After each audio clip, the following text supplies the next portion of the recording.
আজকে ফরিদপুর জেলায় ফরিদপুর বিভাগের আয়োজিত আমাদের এই কর্মশালার সম্মানিত সভাপতি, মঞ্চে উপস্থিত বিভিন্ন নেতৃবৃন্দ এবং স্পিকারবৃন্দ, আমার সামনে উপস্থিত ফরিদপুর বিভাগের বিভিন্ন জেলা থেকে আগত বিএনপি সহ সকল অঙ্গ সহযোগী সংগঠনের নেতৃবৃন্দ, আসসালামু আলাইকুম।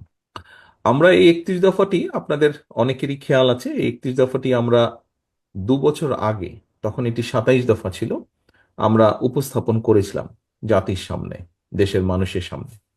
তখন এই দেশে স্বৈরাচারী শাসন ছিল। তারা চেষ্টা করেছিল আমাদের 21 দফাটা মানুষের কাছে যাতে ভালো করে না পৌঁছায়। আজকে বাংলাদেশ স্বৈরাচার মুক্ত। আজকে আমরা আপনাদেরকে নিয়ে বসে আলোচনা করতে পারছি, বিষয়গুলো জানাতে পারছি, বোঝাতে পারছি। নেতৃবৃন্দ, এই যে 31 দফা, যেটি প্রথমে 27 দফা ছিল, পরে আমাদের সাথে যে সকল রাজনৈতিক দলগুলো, গণতান্ত্রিক দলগুলো স্বৈরাচার আন্দোলনের ভূমিকা রেখেছেন, সাথে ছিলেন, আমাদের মতন অত্যাচার নির্যাতন সহ্য করেছে তাদের নেতাকর্মীরা, তাদের সকলের মতামতের ভিত্তিতে 27 থেকে আমরা 31 করেছি, কিছু কিছু যোগ করেছি আমরা সেখানে দফা। এখন প্রিয় সহকর্মীবৃন্দ, ওই পর্যন্ত তো আমাদেরকে যেতে হবে। ওই পর্যন্ত যেতে হলে আমাদের প্রত্যেককে স্ব স্ব জায়গা থেকে ভূমিকা নিতে হবে।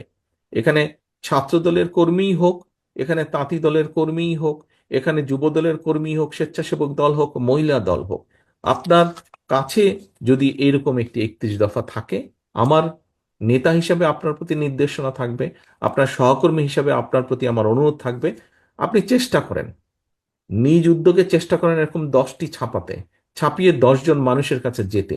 শুধু দিয়ে চলে আসবেন না, দয়া করে।